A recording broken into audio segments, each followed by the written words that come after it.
El conflicto de los siglos. Dos héroes de la Edad Media, segunda parte.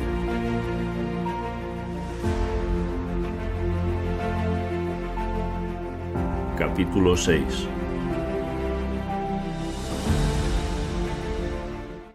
Pero cuantas cosas eran para mi ganancia, las he estimado como pérdida por amor de Cristo.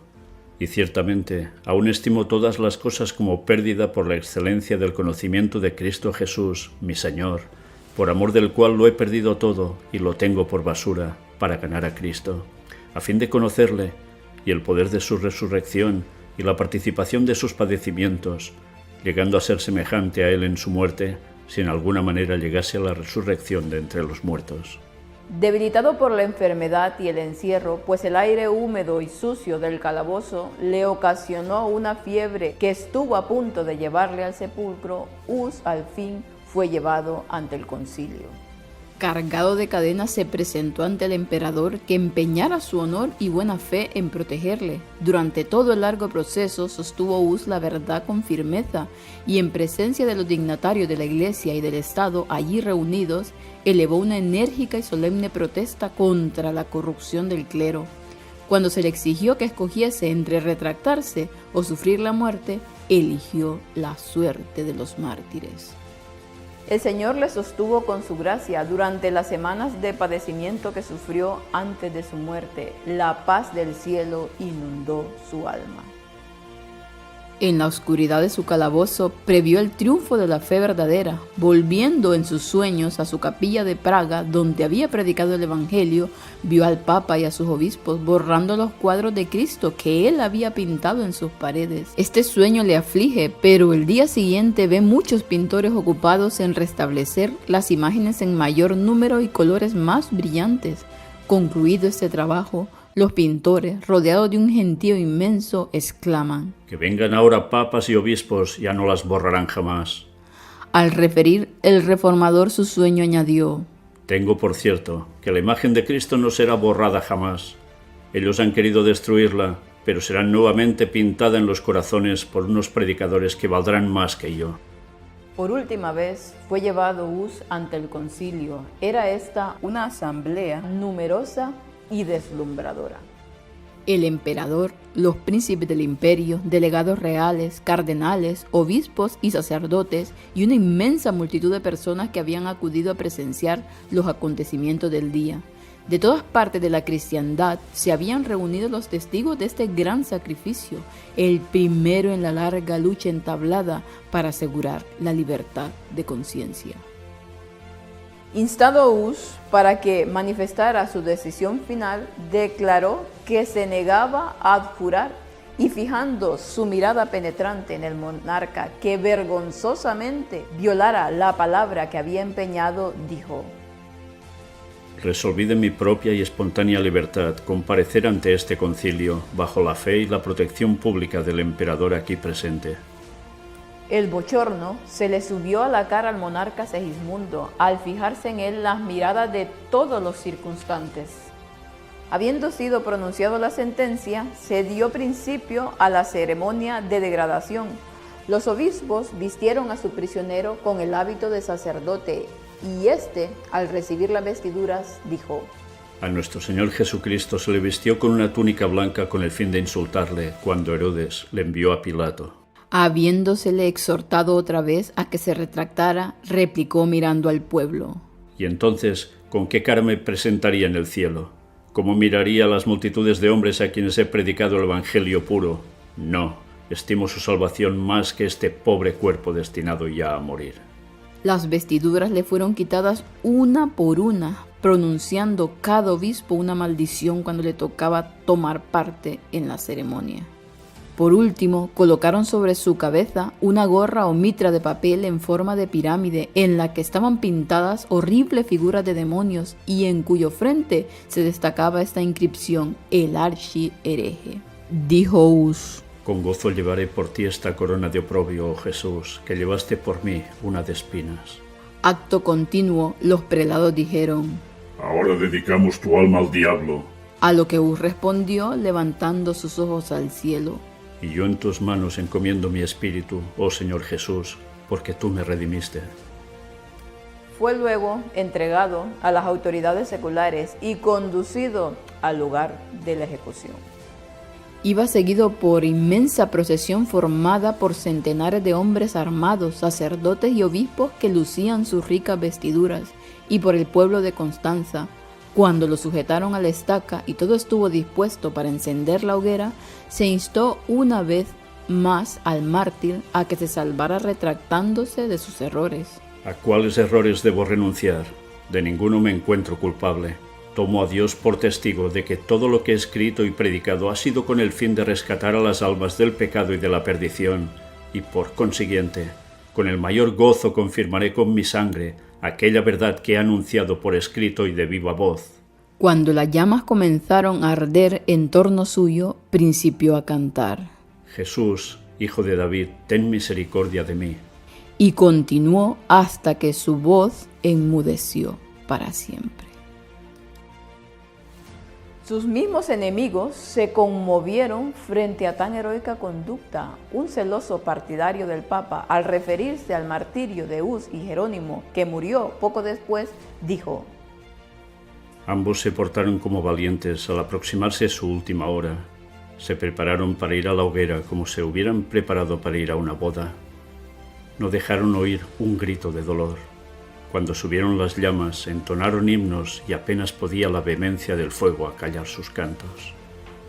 Cuando el cuerpo de Hus fue consumido por completo, recogieron sus cenizas, las mezclaron con la tierra donde yacían y las arrojaron al Rin, que las llevó hasta el océano. Sus perseguidores se figuraban en vano que habían arrancado de raíz las verdades que predicara.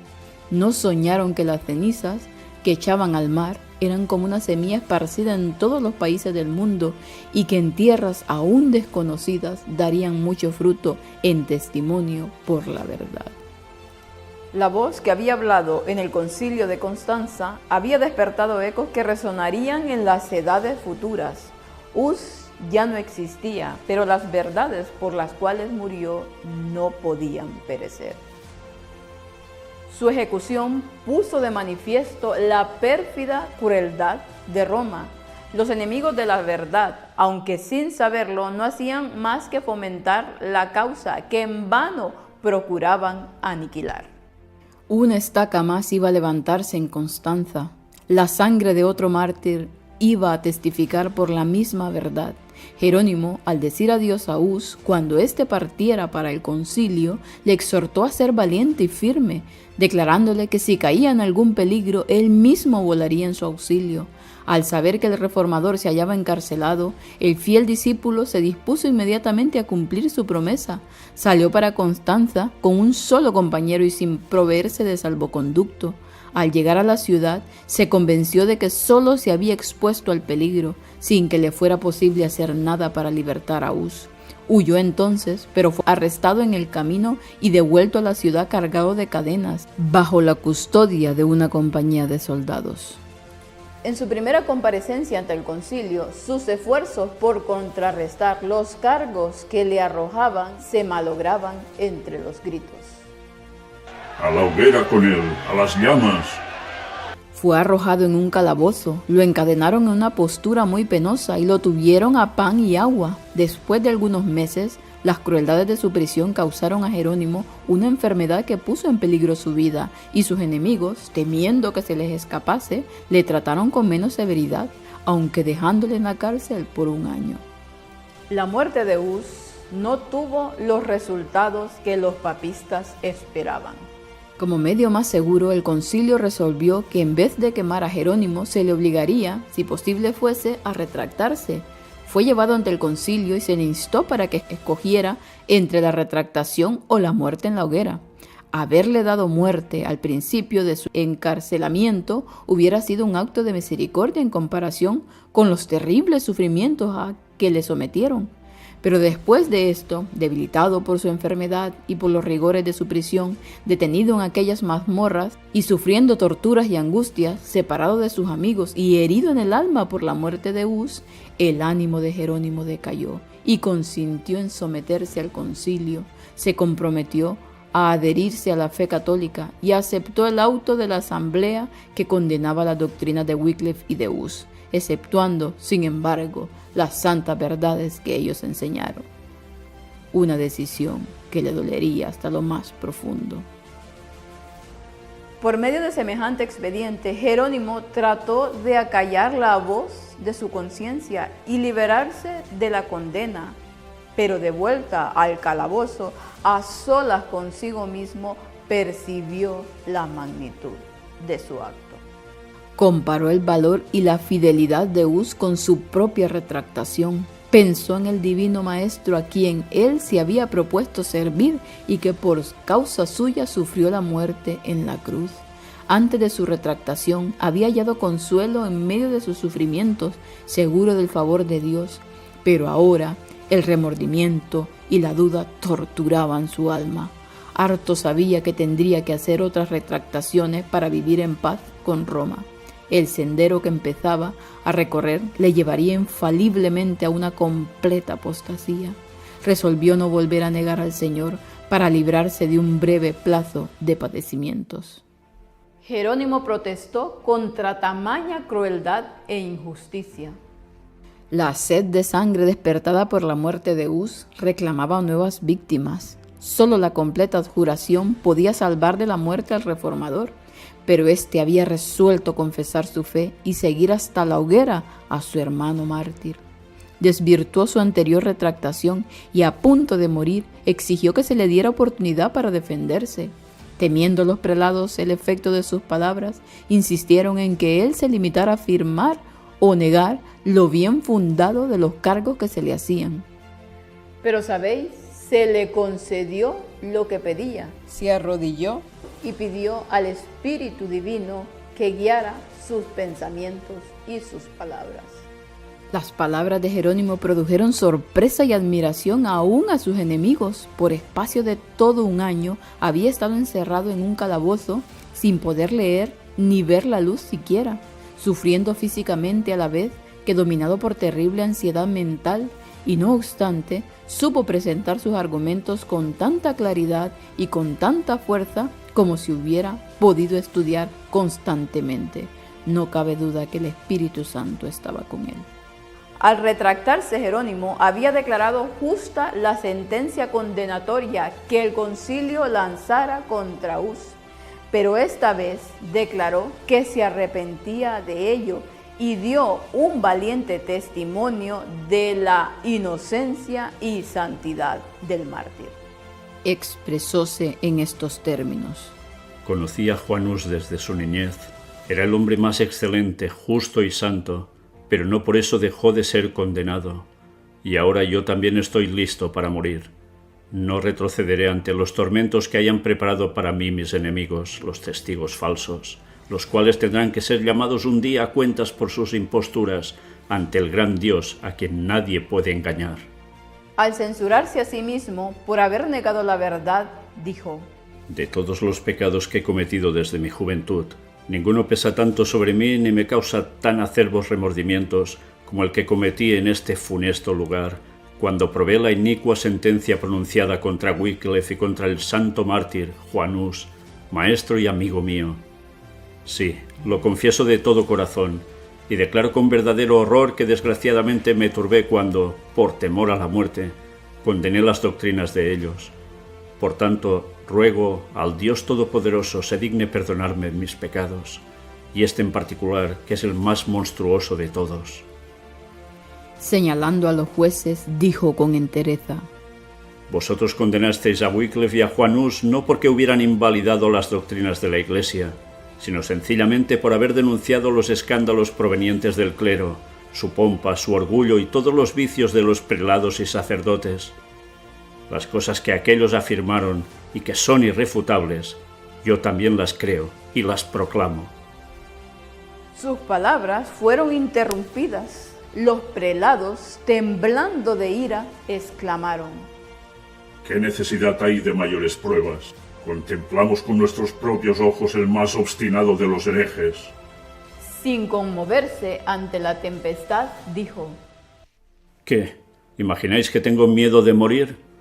Por un año me habéis tenido encadenado, encerrado en un calabozo horrible, más espantoso que la misma muerte. Me habéis tratado con más crueldad que a un turco, judío o pagano, y mis carnes se han resecado hasta dejar los huesos descubiertos, pero no me quejo, porque las lamentaciones sientan mal en un hombre de corazón y de carácter, pero no puedo menos que expresar mi asombro ante tamaña barbarie con que habéis tratado a un cristiano. Volvió con esto a estallar la tempestad de ira, y Jerónimo en el acto fue devuelto al calabozo. A pesar de todo, hubo en la asamblea algunos que quedaron conmovidos por sus palabras y desearon salvarle la vida. Volvieron a intentar comprarle y que se retractara, pero esta vez Jerónimo se mantuvo firme.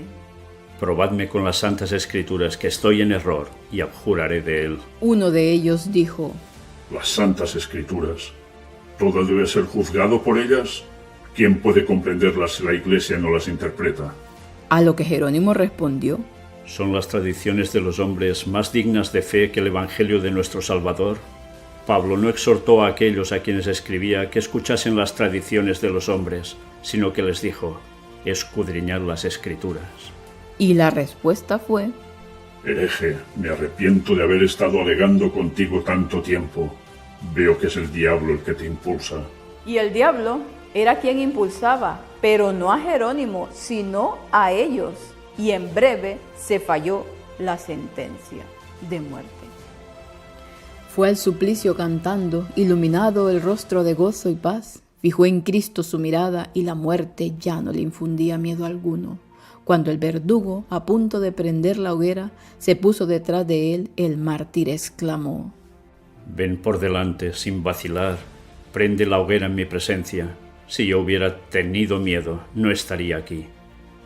Las últimas palabras que pronunció cuando las llamas le envolvían fueron una oración. Dijo: Señor, Padre Todopoderoso, ten piedad de mí y perdóname mis pecados, porque tú sabes que siempre he amado tu verdad. Su voz dejó de oírse, pero sus labios siguieron murmurando la oración. Cuando el fuego hubo terminado su obra, las cenizas del mártir fueron recogidas juntamente con la tierra donde estaban esparcidas y, como las de Uz, fueron arrojadas al río. Y así murieron los fieles siervos que derramaron la luz de Dios. Pero la luz de las verdades que proclamaron, la luz de su heroico ejemplo, no pudo extinguirse. Es una luz eterna, no puede apagarse. La ejecución de Uz había encendido las llamas de indignación y horror en Bohemia. La nación entera se conmovió al reconocer que había caído víctima de la malicia de los sacerdotes y de la traición del emperador. Se le declaró fiel maestro de la verdad y el concilio que decretó su muerte fue culpado de delito de asesinato. Como consecuencia de esto, las doctrinas del reformador llamaron más que nunca la atención. Los edictos del Papa condenaban los escritos de Wycliffe a las llamas, pero las obras que habían escapado a dicha sentencia fueron sacadas de donde habían sido escondidas para estudiarlas, comparándolas con la Biblia o las porciones de ella que el pueblo podía conseguir. Y muchos fueron inducidos así a aceptar la fe reformada. Y de esta manera fue como estos héroes de la fe acertaron un duro golpe al romanismo. Bohemia, después de varios sucesos que los podéis leer en lo que resta de este capítulo del conflicto de los siglos, se mantuvo firme en la fe. Una gran luz se acercaba para resplandecer con gran fuerza en medio de la oscuridad. La gran reforma se asomaba en el país vecino, en Alemania.